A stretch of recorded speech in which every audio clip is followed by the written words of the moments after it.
I absolutely love to slow travel. Not only do I love to slow travel, I also am a solo female traveler. And slow traveling has really just made traveling for me so much easier, such a better experience, and it really allows me to immerse myself wherever I go, which I absolutely love and is the main reason why I travel, because I want to learn about others' cultures, see how they live in their day-to-day lives.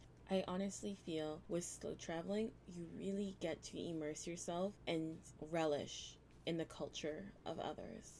So, what are some of the benefits of slow traveling for me personally?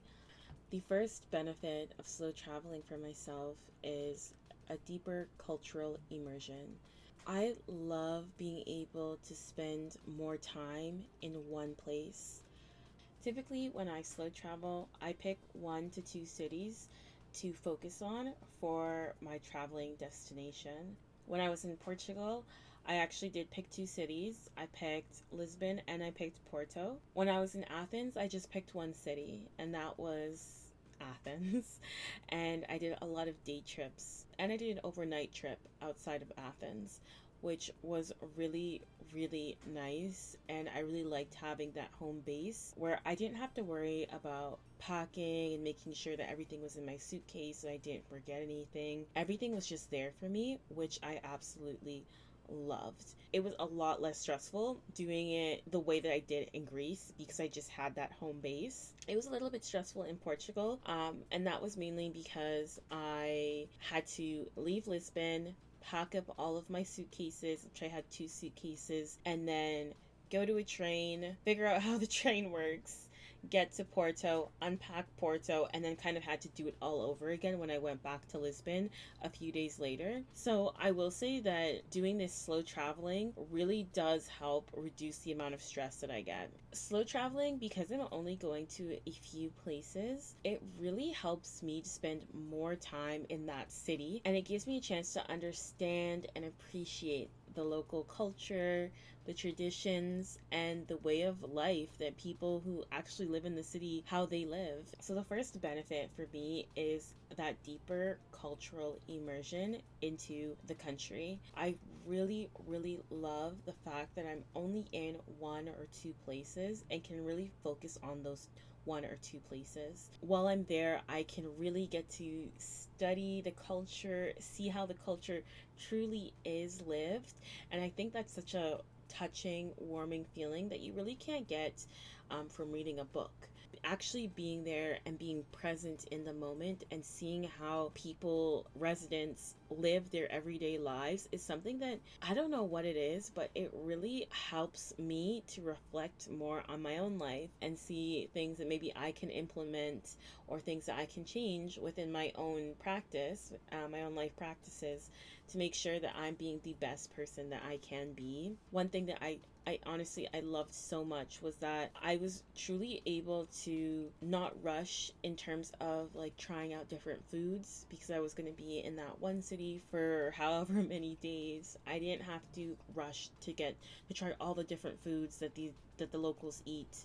I could really take my time and enjoy it. And that's something that I really did like. I also like the fact usually I go during off season. And so I was really able to see like how people kind of did their everyday routines. I saw children going to school. I saw parents rushing kids to school. I saw school buses, which were very different from where I live. I saw people going into work, people rushing to work. And I also saw people who maybe didn't have those responsibilities and who were just walking about, just enjoying their time in a cafe or with friends. And just seeing those things was just very eye-opening, and many times it really helped me to reflect on how to slow down in my own life and how to be more present with people that surround me in my circle. The other benefit of slow traveling, this one I think is like one of the most important ones for me, is it reduces stress. I'm a solo female traveler. One of the things that I'm always concerned about is safety,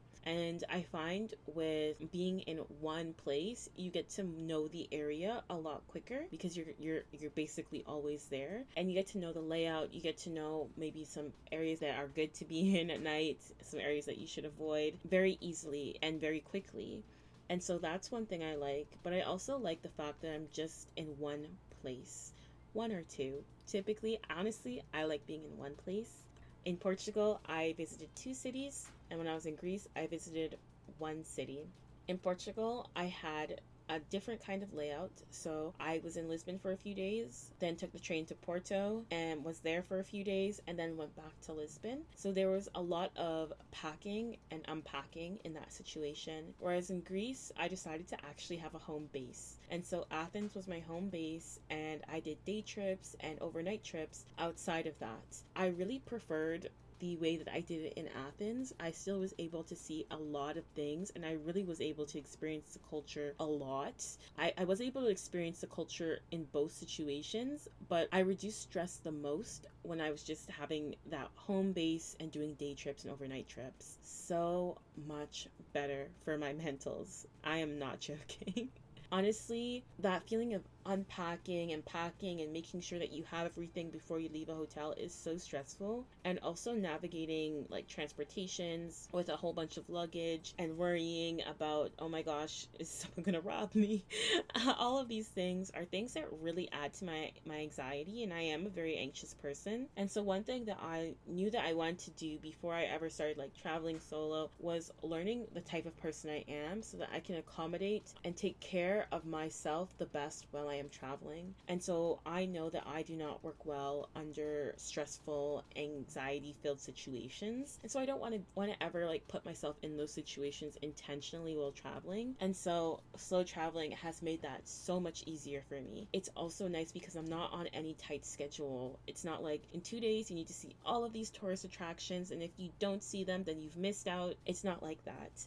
So I really like that fact. I like that I can kind of make a itinerary that is not very strict, and I can move things around because I know I'm going to be there for several days, and it's not a rush. I can take my time. I can enjoy the moments a lot more. And I think when I'm in this kind of mindset, I also am more present while traveling. I'm looking at the architecture more. I'm going on walks and walking to places because I feel like I have the time for it. And while I'm walking, I'm discovering new things each time. Maybe I'm discovering a new food spot, maybe a new street food. I might have discovered some new graffiti art that I would not have seen if I had taken a car.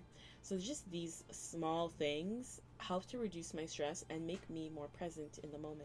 It really helps me to reflect while traveling. By reducing the stress, I reflect more, and that is one thing that I think is very important in traveling, is reflecting and identifying, reflecting not just about the world, but about yourself, about who you are and where you want to go in life. And honestly, I love the transportation aspect of it as well. I don't truly really have to worry about driving. I don't really have to worry about Ubering or taking trains too much. I really don't have to worry about those things because what I do when I'm slow traveling is I make sure the hotel that I'm staying at is very central to the locations that I would like to go to. And I also make sure that I'm going to very walkable cities. Oftentimes, I don't have to pay for a bus pass. I don't have to worry about Ubers too much. I'm really making sure that I am able to walk to the areas and really take everything in. I also think just overall, slow travel helps with my mental health and my physical health. Not only am I walking all the time, I think I went over 20,000 steps like every single day. I'm also making sure that my mental health is okay as well. I think with walking all the time, I don't know what it is about walking outside in nature. It really helps to soothe my mind. And I'm never walking like in a rush. I'm always like doing it in a relaxed kind of pace. I'm not like dragging my feet, but I'm not rushing at all. So I'm really able to enjoy the moment. And I think that just overall not only helps with my physical health, but also helps with my mental health as well. I think it also helps with my mental health because I have that aspect of being able to reflect often. Because of this slow traveling and I'm not in a rush, I'm very much more present. I'm able to journal a lot more. I'm also able to even fix my sleep schedule. I think because like I don't wake up too early, honestly, but I wake up at a pretty decent time and I'm out the whole day. And then when I come home, I'm sleepy. And so my sleep schedule gets fixed. And I just feel like when I'm traveling and it's a slow travel, I feel very relaxed, very like I can take my time. I don't need to rush. I just feel at ease. I think it also is nice because you get to really enjoy the little things. When I'm slow traveling, I'm really going out and sitting at restaurants and really taking it all in. I'm ordering like these nice big meals, and I'm not worried about like shoveling the food down because I need to maybe get to a certain tourist spot before it closes or anything like that. I'm in the moment, and I love that. I love that for myself, honestly. I think something else that slow traveling does, it really provides a more authentic experience. I'm not just looking to go to the tourist spots because really sometimes there aren't that many tourist spots to go to, or attractions I should say. What I am looking for at that point is, yes, I'm hoping to get those tourist attractions, of course, but I'm also looking for those hidden gems. What are the places that not a lot of tourists know about? Where should I go there? What are some areas maybe that it's like the locals are telling me to go to, or that is like a great park, or something that's not typically something that you would see like in a guided tour or on someone's itinerary, but something that would really pique my interest. For example, I love sunrises. I love scenery. I love looking at the natural outdoors. I love it so much. I love taking it all in, and so I love looking for viewpoints. What are some really cool viewpoints that I can go to? I also love museums sometimes. I love museums. And I really love to go to different food spots as well. And so I always look for those things to see how can I enjoy my time here in the way that I like to enjoy things. And I think that is the best thing for me when I'm going to places that people are like, I never even knew that was there. And I'm like, yeah, I did a lot of research. And I made sure that I was going to places that I would love. And it makes it a unique experience for you as well. You're not just like going to places where everybody knows. It's nice to kind of say like, yeah, I went to this library. It was beautiful, and people like have never even heard of that library. And it's something that makes it a lot more special. And I mean, not to make this about other people, but it also makes great stories to tell people about like, I went on this unique experience. It was amazing. I loved it. I recommend you go. And like, they never heard of it. It makes for great conversation. I think I mentioned this earlier, but another thing is I love the flexibility. My itinerary, if I showed you my itinerary, I mean, there is like a base to it, but it's not strict, and I love that. I love having the freedom to do what I want when I want. If I want to change things, I can. If things fall through, it doesn't matter because I have many days here. I'm not going to let it ruin my vacation. If something that I'm like, you know what, I don't really feel like doing that, I just leave it. I don't do it. And I love that flexibility that slow traveling provides. I was in Greece for 10 days, and when I was there were some things where I was like, I don't really feel like doing it. I don't really feel like going to those ruins. I think I'm ruined out. And I was totally okay with that. I said, you know what? That's totally fine.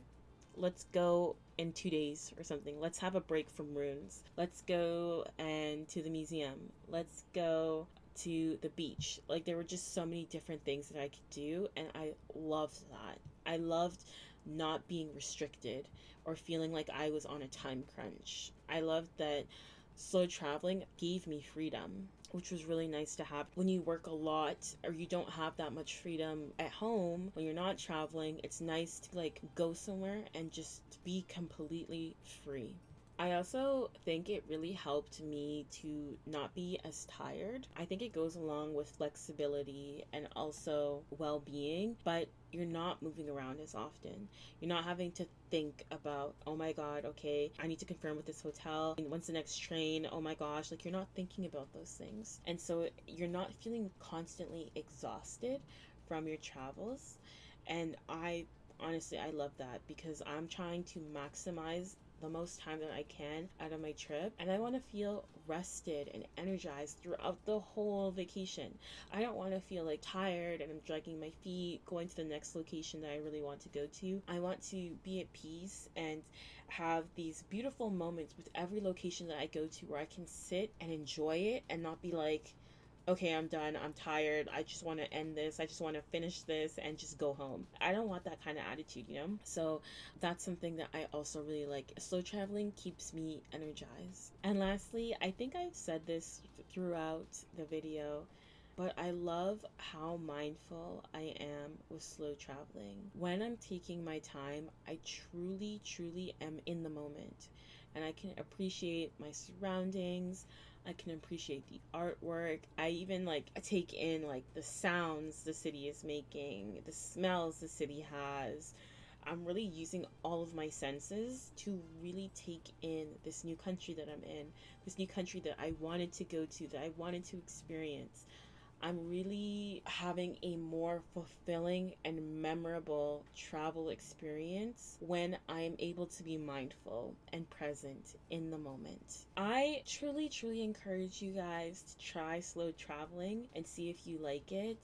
I absolutely love slow traveling. It's something that I have done for all of my trips and I don't regret it at all. And my trips are never boring. I never feel like there's nothing to do. And that might be because I do a lot of preparation and I make a Google Maps list that has all the types of things that I could potentially go to. So I never feel like I'm lost, you know? But those are some of the reasons why I think that you should do slow traveling. It's honestly so fun. Honestly, if you could, I would highly suggest trying out slow traveling, especially if you are an anxious traveler. It will honestly blow your mind how calm you will feel when you are traveling slowly and intentionally and mindfully. I hope you guys enjoyed this video. If you have slow traveled in the past, comment down below where you've slow traveled, what cities did you go to, and what are some benefits that you like, and what are some things that you love about slow traveling. If you haven't slow traveled, I want you to comment down below and tell me if there is a place that you would like to slow travel to.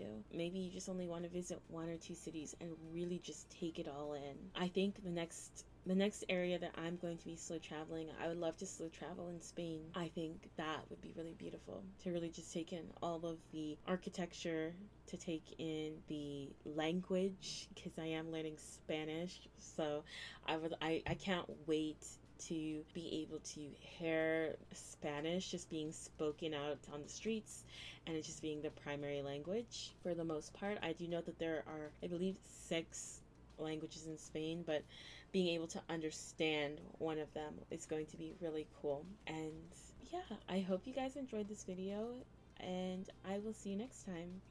Ciao!